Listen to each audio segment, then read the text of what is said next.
오늘은 11월 첫째 주일을 맞이해서 제목이 참 멋있죠? 우리 한번 크게 한번 읽어볼까요? 무리를 걷겠습니다. 자, 오늘 굉장히 중요한 날이에요. 왜냐면 제가 여러분한테 무리를 걷는 방법에 대해서 말씀을 드리기 위해 오늘 이렇게 썼습니다. 간단해요. 무리를 걷는 방법은요. 한 다리가 빠지기 전에 다른 다리를 무리로 디디면 됩니다. 자, 우리 예수님께서 무리를 걸으시는 오늘 이 말씀의 사건을 통해서 여러분 오늘 믿음에 관해서 여러분과 나누고자 합니다.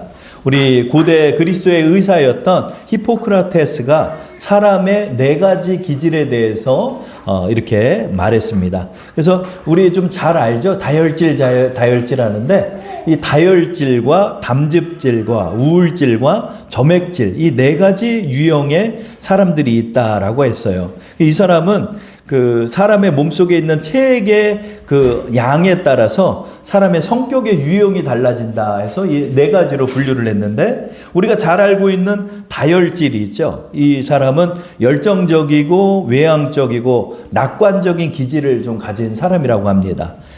담즙질이 또 있대요. 이분은 의욕적이고 지도력이 강하며 충동적인 그런 경향이 있고, 세 번째로 우울질이 있는데 이 사람은 분석적이고 깊이 생각하고 감수성이 풍부한 어떤 기질을 가졌다라고 합니다. 그리고 점액질이 있는데 차분하고 평온하며 온화한 성격을 가진 사람이라고 하죠. 여러분은 본인이 어디에 좀 속한 것 같으세요? 그래서 다혈질이 또 있고 점액질이 있고 이게 서로 좀 극과 극인 것 같은데 이런 4가지 유형의 성격이 있다라고 합니다. 그래서 다혈질이 주로 B형이래요. B형이고 담즙질은 O형이고 우울질은 A형이 좀 많고 점액질은 AB형 이렇게 많다고 합니다. 제자들도 한번 분류를 해봤더니 제자들도 이 4가지 유형 중에 속하더라고요. 다혈질 같은 경우는 베드로와 야고보가 있죠. 야고보는 이 천둥의 아들이라는 별명이 있었으니까 이 다혈질적으로 행동이 앞서고 의욕이 앞서는 그런 스타일이었습니다. 그래서 베드로랑 야고보랑 서로 동업을 했대요. 그러니까 아마 둘이 많이 싸웠을 것 같아요, 여러분. 그래서 여러분 동업은 하지 말라고 그러잖아요. 근데 이 두 사람 성격이 똑같아가지고 아마 트러블이 굉장히 많았을 거예요. 그래서 아마 이 다혈질은 점액질을 좀 만나야 이렇게 서로 좀 이렇게 융화가 이루어지는데 둘 다 다혈질이니까 아마 배에서도 많이 싸우고 그랬을 것 같아요, 이 두 분이. 그리고 담즙질의 좀 대표적인 분은 바울이라고 합니다. 바울 같은 성격이 이 담즙질의 성격이고 우울질의 성격이 있답니다. 그게 바로 도마죠. 도마. 이 도마는 굉장히 회의주의자적인 성격이 좀 강하다고 하죠. 점액질로는 그 아브라함과 이삭 같은 분들이 있죠. 온화한 성품을 좀 가진 분들이 이런 성격이 있다고 합니다. 하나님께서는 이 제자들의 각 성품을 가지고 인도하시는 것 같아요. 그래서 하나님께서는 그 사람의 그 특징이 있는 부분들을 잘 살려주시고 또 연약한 부분들은 감싸주시면서 하나님의 위대한 사도로 이렇게 사용하시는 것을 우리는 보게 되죠. 근데 우리는 그 12제자 중에 왜 다혈질인 이 베드로를 주축으로 주님께서 세우셨는지 좀 궁금해요. 사실은 좀 신중하고 이 마태와 같이 좀 신중하고 또 분석적이고 이런 좀 성격을 가진 분들이 리더가 되면 좋을 것 같은데 이 실수도 많고 말도 앞서고 행동이 앞서는 이 베드로를 향해서 주님께서는 내가 너에게 교회를 세우겠다 이런 축복을 주셨고 예루살렘 교회를 대표하는 사도로서 우리 베드로가 제자들을 이끌었죠.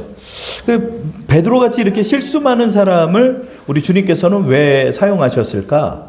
저는 이렇게 말씀을 보면서 이 베드로의 적극성과 과단성을 하나님께서 사용하셨다라는 생각이 들었습니다. 비록 여러 가지 부족하고 모난 부분도 많지만 이 특징적인 부분을 믿음으로 살려서 믿음의 사도 또 유대인을 이끄는 사도로서 하나님께서는 이 베드로를 사용했다는 거죠. 이 베드로의 이런 특징은 여러 가지 트러블도 많았겠지만 주님을 따르는 데 있어서 앞뒤 재지 않고 앞만 보고 달려가게 하셨다는 거죠. 그가 예수님을 만났을 때 이리저리 계산한 게 아니라 그냥 모든 거 다 버려두고 예수님의 제자로 따라가는 장면을 우린 보게 되죠. 마태복음 4장 20절 보면 그들이 곧 그물을 버려두고 예수를 따르니라. 그렇죠? 그물과 배를 버려두고 예수님을 따른 거예요. 이 사람이 맞다 싶으니까 앞뒤 재지 않고 예수님을 따라가는 거죠. 이 베드로의 이런 특징들이 예수님께서 그의 믿음을 사용하도록 인도하신 부분이 아닌가라는 생각이 듭니다. 오늘의 본문도 무리를 걸으신 우리 예수님의 신성에 관한 말씀이 바로 오늘의 마태복음 14장의 말씀인데요. 저는 좀 관점을 달리해서 무리를 걸은 최초의 인물, 우리 베드로의 특징에 대해서 여러분과 나누려 해요. 예수님이 무리를 걸었다 하면 우리는 믿을 수 있죠. 예수님은 하나님의 아들이시니까. 그러나 사람으로서 무리를 걸은 사람은 우리 베드로가 유일하다는 거죠. 베드로는 어떻게 무리를 걸었을까? 오늘의 기사 속에 이 내용이 담겨 있죠. 오직 마태복음에만 베드로가 무리를 걸은 사건이 담겨 있습니다. 마가 요한복음에도 있는데요. 거기서는 예수님이 무리를 걸은 사건만을 다루고 있어요. 이 마태만이 예수님이 무리를 걸었던 예수님과 베드로가 무리를 걸었던 사건을 담고 있다는 거죠. 자, 오늘 이 무리를 걸은 이 사건에 대해서 사건을 통해서 여러분과 믿음에 관하여 오늘 나누고자 합니다. 예수님께서 직전에 이 벳세다라는 지역에서 오병이어의 기적을 베푸셨어요. 그러니까 이 백성들이 예수님을 왕으로 삼으려 했던 거죠.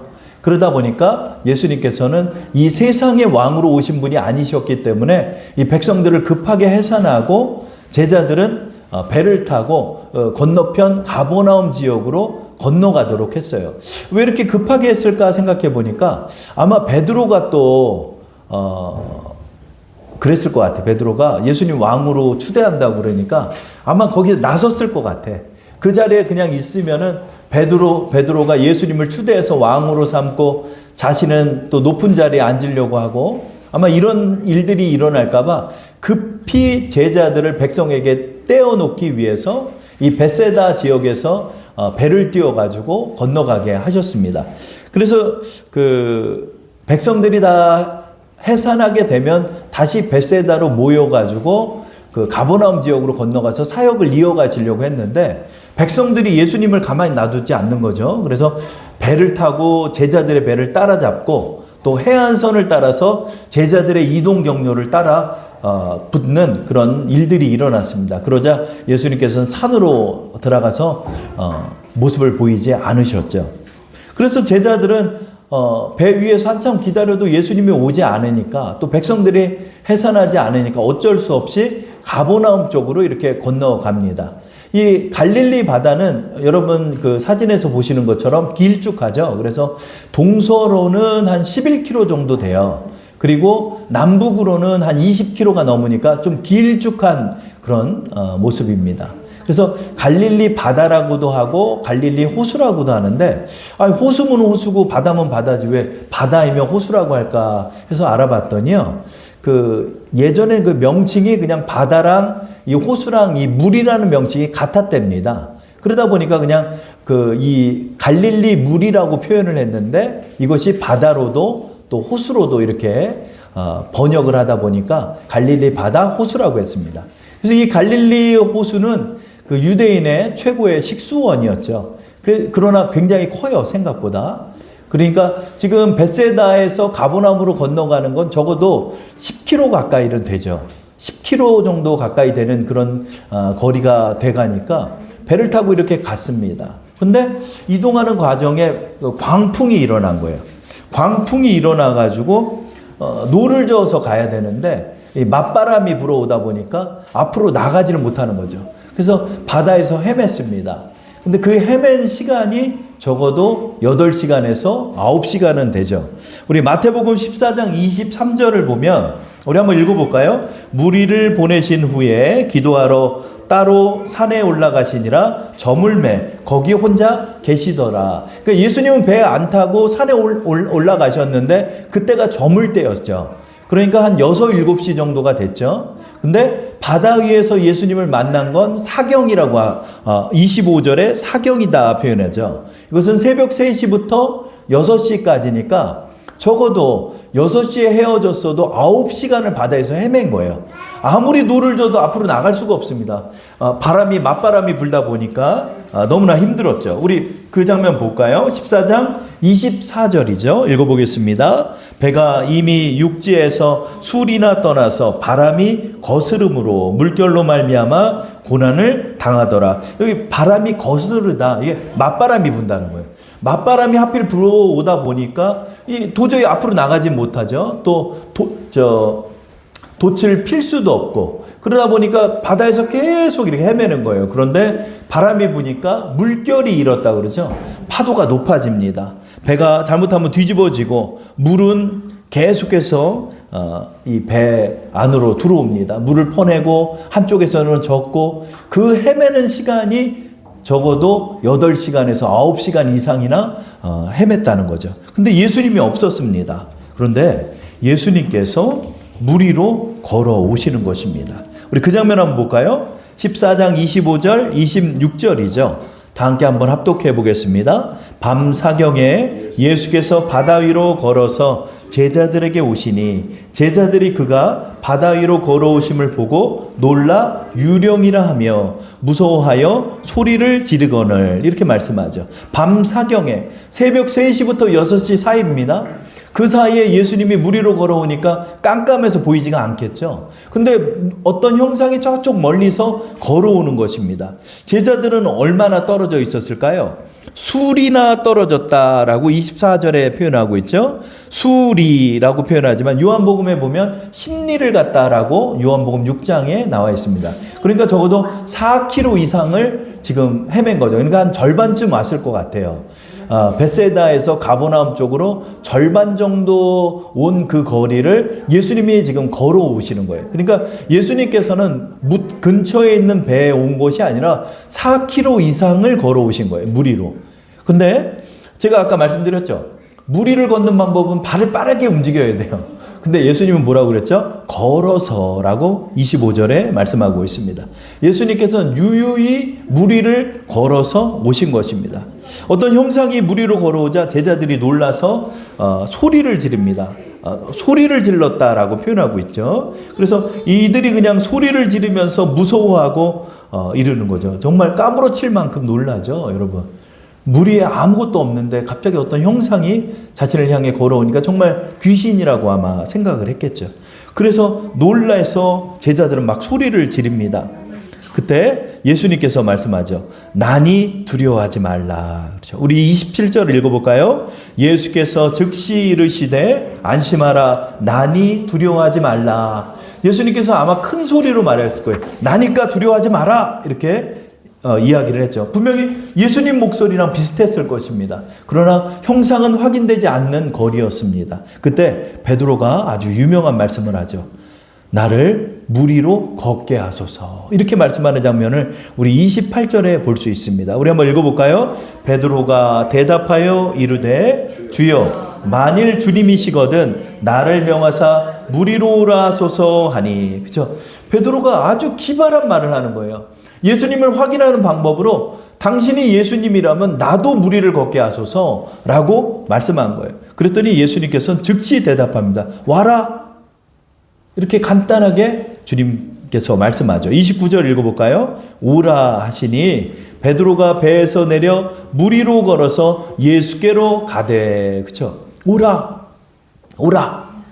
지금 예수님의 얼굴을 확인한 상태도 아니고 긴가민가하는 상태입니다. 예수님의 모습은 보이지 않는데 목소리만 비슷하게 들립니다. 근데 베드로는 어떻게 했죠? 과감하게 물 위로 뛰어들었습니다. 물 위로 뛰어들었어요. 이런 발상도 특이한데 과감하게 행동으로 옮기는 그의 성격을 우리는 보게 되죠. 자, 29절 보면 오라 하시니 베드로가 배에서 내려 물 위로 걸어서 예수께로 가되. 그렇죠? 대부분 이 말씀 속에서 걷다가 의심해서 물에 빠지는 베드로의 말씀을 저도 많이 다뤘어요. 그런데 저는 걷는 것까지만 여러분과 다루려 해요. 이 걸은 게 얼마나 대단한가 한번 생각해 보세요. 오라. 그 목소리 하나를 확인하고 나서 베드로가 물 위로 뛰어내렸습니다. 수심은 굉장히 깊어요. 갈릴리 바다 중앙은 굉장히 깊다고 합니다. 그 물 위를 뛰어들었습니다. 그런데 신기한 일이 벌어졌죠. 물에 가라앉지 않는 거예요. 물 위에 떠 있는 거예요. 자신이 물 위에 서 있는 걸 자신이 느꼈을 거예요. 예수님의 목소리가 나는 쪽을 향해서 베드로는 걸어가 봅니다. 얼마나 신기했을까요? 물 위에 한 발을 딱 디디니 물이 첨벙첨벙거리는 그 물, 그리고 여전히 파도는 치고 있고 바람은 불었습니다. 바람도 세게 불고 파도는 드높게 올라갔지만 그 파도 위를 걸어간 거예요. 베드로가 예수님을 향해 걸어갔습니다. 이 장면이 바로 인류 최초로 사람이 물 위를 걸은 장면이 되는 것입니다. 저는 이 기사를 통해서 29절의 말씀을 통해서 믿음의 의미를 한번 생각해 보았습니다. 중력을 거스르고 과학과 자연의 섭리를 거슬러 물 위를 걷는 기적이 일어난 거예요. 이 장면, 29절의 장면이 바로 기적이에요. 29절의 장면에 기적이 일어난 거예요. 사람 물 위에 뜰 수가 없어요. 그러나 물 위에 떴습니다. 이런 기적이 왜 일어났을까요? 저는 베드로의 과감성에 그 믿음이 작동한 것이라고 생각합니다. 믿음은 똑똑한 사람의 것이 아닙니다. 예수를 향한 믿음, 과감한 결단과 행동이 바로 믿음이 되는 것입니다. 믿음은 행위입니다. 우리 그동안 믿음의 시리즈의 말씀을 여러분과 나누었는데요. 믿음은 믿고 말할 때 그대로 이루어진다 하였습니다. 믿음은 꿈과 소망을 바라보며 나갈 때 하나님께서 이루어주신다 했습니다. 오늘의 말씀은 뭘까요? 믿고 행할 때 그대로 되는 역사가 일어나는 것입니다. 베드로가 왜 이렇게 얘기했을까요? 베드로가 여러 가지를 말했을 수도 있잖아요. 예수님이라면 이 바람과 파도를 잔잔하게 해주십시오라고 말 안 하고 왜 베드로는 나도 물 위를 걷겠습니다 라고 말했을까요? 당신이 예수님이라면 나도 물 위를 걷게 해달라라고 말한 것입니다. 그대로 되는 역사가 일어나는 것을 베드로는 믿은 것이죠. 당신이 정말 예수님이라면 나도 물 위를 걸을 수 있다는 것이죠. 해봐라. 한번 와봐라. 예수님이 말합니다. 그러자 정말 가보는 거예요. 물에 빠질 수도 있습니다. 물에 빠졌다가 큰일 날 수 있어요. 물에 빠지면 무조건 죽습니다. 이 파도가 일어날 때는 아무리 뱃사람이라도 물에 빠진 사람은 대부분 다 죽습니다. 그런데 베드로는 과감하게 그 물 위를 뛰어든 것입니다. 물을 잔잔하게 만들고 바람을 멈추고 나서 뛰어든 것이 아니라 여전히 바람이 불고 파도가 일어나는 그 상황에서 베드로가 뛰어든 것이죠. 바로 믿음은 행위를 말하는 것입니다. 주님께서 말합니다. 너희가 믿는다면 믿음대로 행해라. 행하면 그대로 이루어지리라. 너희가 믿음을 갖고 과감하게 전진해라. 하나님께서는 다혈질인 베드로, 실수가 많은 베드로, 예수님의 눈앞에서 3번이나 저주하며 배신했던 베드로를 왜 이렇게 위대한 사도로 사용하셨을까요? 저는 그의 행동력 있는 믿음을 보셨다라고 생각합니다. 다른 거 다 차치하더라도 베드로는 믿음은 전진하는 사람입니다. 믿음은 앞뒤 가리지 않고 뛰어드는 사람입니다. 주님께서는 그것을 사용하셔서 유대인을 변화시키고 예수를 믿게 하는데 유대인의 사도로 우리 베드로를 사용하신 것입니다. 야고보 사도는 말합니다. 너희 믿음의 원리를 알아야 한다. 믿음은 행함과 함께 일하는 원리를 가지고 있다. 야고보서 2장 22절 말씀 우리 다 함께 합독해 보겠습니다. 내가 보거니와 믿음이 그의 행함과 함께 일하고 행함으로 믿음이 온전하게 되었느니라. 아멘. 제가 이 말씀을 나누면서도 이런 말씀 많이 했어요. 지금도 기도원에 가서 감나무 밑에서 입을 벌리고 있는 분들 많아요. 감 주세요. 감 주세요. 주님 내 입에 감 떨어지게 해주세요. 감 떨어지게 해주세요. 저 병원도 안 가고 여기 왔어요. 저 고쳐주세요. 이런 분들 많습니다. 아닙니다. 주님께서 말합니다. 너 감을 먹으려면 네가 나무 위에 기어 올라가라. 네가 병이 나려면 병원 찾아가. 좋은 의사 선생님 찾아. 주님의 역사하심은 여기에 있는 것입니다. 믿음은 행함과 함께 일한다는 거예요. 근데 많은 사람들이 행하지는 않고 기도만 많이 하면 된다고 얘기하는 사람도 많습니다. 기도도 많이 해야 합니다. 그러나 주님 오늘 말씀합니다. 믿음에 행함이 빠지면 그 믿음은 죽은 것이다.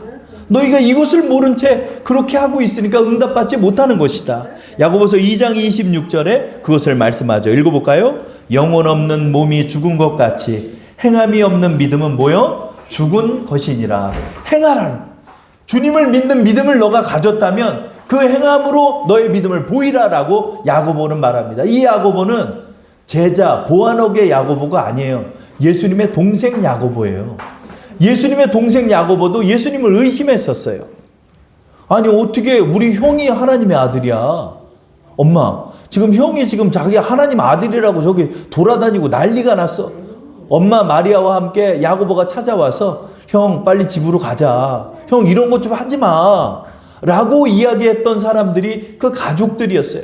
그러나 예수님의 부활을 보고 야고보는 예수님을 믿은 것입니다. 그 야고보는 위대한 하나님의 사도로서의 역할을 감당하였고 이것을 우리에게 말씀합니다. 너희 행함이 빠져서는 안 된다. 너희 행하라. 믿음으로 행하고 나갈 때 기적이 일어나는 것이다. 베드로만이 무리를 걷는 기적이 일어나게 한 것입니다. 그의 과감한 결단과 행동이 앞뒤 가리지는 않았지만 그의 결단이 예수님을 향하여 뛰어들 때 그는 물 위로 걷는 최초의 사람이 될 수 있었던 것입니다. 예수님을 찾아서 걸어가다가 베드로는 또 의심이 생겨가지고 걱정하다 물에 빠졌어요. 예수님이 그의 손을 붙잡고 물 위로 일으켜 주시고 그 예수님과 손을 잡은 채 배에 같이 오르게 된 것입니다. 근데 특이한 점이 하나 있죠. 예수님이 왜 배로 걸어왔죠? 바람과 파도 때문에 걸어온 거예요.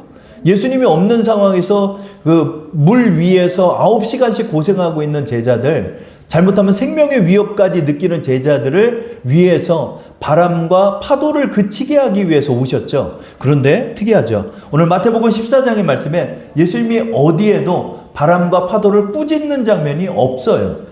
그냥 예수님이 배에 오르자마자 바람과 파도는 잔잔해지는 장면을 우리는 보게 되죠. 14장 32절 말씀입니다. 다 함께 읽어볼까요? 배에 함께 오름에 바람이 그치는지라. 예수님은 어디에서도 바람을 명해서 이 바람을 잔잔하게 하지 않으셨어요. 그냥 배에 타니까 자연은 잔잔하게 된 것입니다. 이게 뭐죠? 사실은 예수님이 걸어올 필요가 없었다는 거죠. 못해서 그냥 주님이 명만 하셔도 바람과 파도는 잔잔해질 수 있었어요. 근데 굳이 걸어오신 거예요. 왜죠? 제자들의 믿음이 둔하여졌기 때문이죠. 다른 말씀에는 제자들의 믿음이 둔하여졌다라는 표현이 있어요. 주님께서는 이것을 통하여 제자들에게 믿음을 가르쳐 주시는 것입니다. 주님께서는 굳이 걸어오지 않으셔도 잔잔하게 할 수 있음에도 걸어온 거예요. 이를 통하여 하나님의 아들이심을 제자들이 믿게 하였고 또한 이 상황에서 베드로가 믿음으로 무리를 걷는 사건을 통하여 베드로에게 믿음을 가르쳐 주신 것입니다. 얼마나 고생했는지 가버나움으로 건너가면 될 거를 게네사렛에 도착했다라고 34절에 말씀하죠. 그들이 건너가 게네사렛 땅에 이르니 한참 밑에 내려갔어요. 왜 그럴까요? 가버나움이 행선지였다라고 다른 말씀에는 나와 있는데 오늘 마태복음에는 게네사렛 땅에 이르렀다라고 하죠. 그러니까 한참 내려갔죠. 그러니까 그만큼 헤맨 거예요. 물에서 이렇게 떠내려가고 바람에 그슬리고 헤매다가 밑으로까지 내려간 거예요. 그러니까 거의 10km 이상을 이렇게 이제 노를 저어서 가게 됐죠. 아마 행선지를 놓쳤을 거예요. 이렇게 여기저기 떠내려가다가 바람에 거스리고 막 이렇게 헤매다가 게네사렛 땅까지 내려간 거죠. 그래서 아마 가버나움 땅으로 다시 해안가로 올라갔을 것입니다. 이렇게 해서 우리 말씀이 맞춰지는데요. 이 말씀을 통해서 우리는 하나를 배우게 됩니다. 그것이 뭐죠? 바로 결단하는 신앙, 믿음을 가지는 신앙. 그것은 바로 행하는 신앙이라고 하는 것입니다. 우리가 행할 수 있었던 거예요. 제자들은 사실 예수님이 없어도 믿음으로 그들은 명할 수 있었어요. 바람과 파도여 나사렛 예수 이름으로 명하노니 잔잔할지어다 라고 믿음으로 선포할 수 있었어요. 그러나 그 믿음 가진 사람이 한 명도 없는 거예요. 예전에 잔잔하게 해주셨던 예수님은 기억하는 사람이 아무도 없는 거예요. 예수님 없으니까 그냥 두려워 떠는 거예요. 소리 지르고 우리 다 죽었다라고 말하는 거예요. 사실은 제자들이 그렇게 하기를 주님 바랐어요. 주님 말하죠. 이 믿음이 작은 자여 왜 의심하였느냐? 너희는 왜 의심하고 믿음이 없느냐? 제자들은 또 책망을 받게 된 것입니다. 그러나 베드로는 아마 배웠을 거예요. 내가 믿고 이렇게 행하자. 나도 무리를 걸었네. 몇 발짝 아니지만 나도 무리를 걸어봤어. 베드로의 마음속에는 아마 그 믿음의 경험을 갖게 됐을 것입니다. 이 믿음을 가지고 베드로는 이제부터 믿고 행하는 것을 그는 추진하게 되는 것입니다. 예수님이 떠나가고 성전 미문을 걸어갈 때 나면서부터 걷지 못한 자가 보입니다. 베드로의 마음속에 여러 가지 경험들이 떠올랐을 것 같아요. 그렇죠? 금과 은은 내게 없으나 나사렛 예수 이름으로 명하노니 일어나 걸으라. 그런데 그렇게만 말한 게 아니에요. 그의 손을 붙잡고 잡아 끄는 거예요. 잡아 끄는 거예요. 네가 다리에 힘을 주고 한번 걸어봐라 라고 하며 잡아 끄는 거예요. 그때 나면서부터 걷지 못했던 그 지체 부자유자는 다리에 힘을 얻어서 걷는 장면을 우린 보게 됩니다. 이 장면이 바로 베드로의 예수님 없이 최초로 행한 이적이 되는 것입니다. 이 모든 경험이 어디서 있을까요? 저는 이 무리를 걸은 경험이라는 생각이 들더라고요. 그래, 내가 예수님을 믿고 과감하게 뛰어들 때 주님께서 기적으로 나와 함께 하셨다. 나는 무리를 걸은 사람이야. 내가 이래봬도 무리를 걸은 사람이야. 예수의 이름으로 나가면 그것이 될 거야 라고 믿은 것입니다. 저는 이 말씀을 준비하고요, 아이들과 저 중랑천으로 딱 나갔어요. 그래서 토요일 날 아이들하고 놀아주지를 못할 때가 많아요. 왜냐하면 토요일 날 부랴부랴 말씀 마무리 짓고 예배 준비하고 또 여기 우리 교회 우리 권사님도 계시고 하지만 우리 청소도 하시고 이렇게 하는데, 그러다 보니까 토요일이 제일 바쁜데 아이들은 토요일이 제일 놀고 싶은 날인데 못 놀아줄 때가 많아요. 해가 빨리 떨어지고 하다 보니까. 그래서 빨리 말씀을 부랴부랴 마치고 아이들하고 한 2시 좀 넘어서 중랑천에 딱 갔어요. 근데 햇살이 좀 따뜻하더라고요. 그래서 그 중랑천에서 찬미 롤러스케이트도 태우고 그러면서 거기 카페에 앉아서 우리 차도 마시고 그렇게 담소를 나눴습니다. 정경이 참 좋아요. 나중에 제가 한번 말씀을 드리면 그 중랑천에 유일한 카페가 하나 있는데 그 중랑천을 내려다보면서 차 한 잔 드시는 것도 참 좋습니다. 그래서 그 3층에 딱 올라가서 밑에 전경을 딱 보고 아이들하고 앉아서 차를 마시는데 너무 좋더라고요. 근데 앉자마자 한 10분 정도 지났나요? 갑자기 먹구름이 이렇게 탁 끼는 거예요. 먹구름이 끼더니 바람이 막 불어가지고 그 컵이 막 날아갈 정도로 바람이 부는 거예요. 아유, 또 왜 이렇게 갑자기 바람이 불어? 근데 갑자기 이 말씀이 딱 생각나는 거예요. 그래가지고 제가 혼자 속으로 명하는, 이 바람과 먹구름아 물러가라! 속으로 혼자 했어요. 혼자 물러가라! 어떻게 됐을까요, 여러분? 구름이 더 껴, 막 구름이 막 더 끼는 거야. 바람이 더 세. 야야야, 안 되겠다, 안 되겠다. 저기 빨리 가자. 오늘 놀 만큼 놀았으니까 우리 빨리 가자. 그래가지고 이제 부랴부랴 주차장으로 가서 차를 딱 탔어요. 그 차에 딱 타고 이제 주차 이제 계산을 하러 이렇게 딱 운전을 하고 가는데 그때 비가 쫙 쏟아지는 거예요. 그래서 되게 감사하더라고요. 저는 감사했어요. 뭐가 감사하냐면 바람과 파도가 물러가지는 않았지만 하나님이 비를 안 맞게 하셨더라고요. 아유, 하나님 감사합니다. 이렇게 비를 안 맞게 하심도 감사합니다. 또 한편으로 기쁜 게 있었어요. 그게 뭘까요? 제가 명예받다는 거예요. 명예받다는 거예요. 제가 이 바람과 파도를 보면서도, 바람과 먹구름을 보면서도 저는 믿음으로 기도할 수 있었다는 거예요. 해본다는 거예요. 여러분, 오늘부터 여러분 할 것이 있다는 거죠. 그게 뭐죠? 해봅시다. 저를 한번 따라할게요. 믿음으로 해봅시다. 믿음으로 여러분 해보셔요. 이제 예수님께서 여러분과 함께 계시지 않더라도 여러분 안에 주님이 계시는 그 믿음을 가지고 여러분 행하십시오. 아픈 분 계십니까? 행하십시오. 기도해 주세요.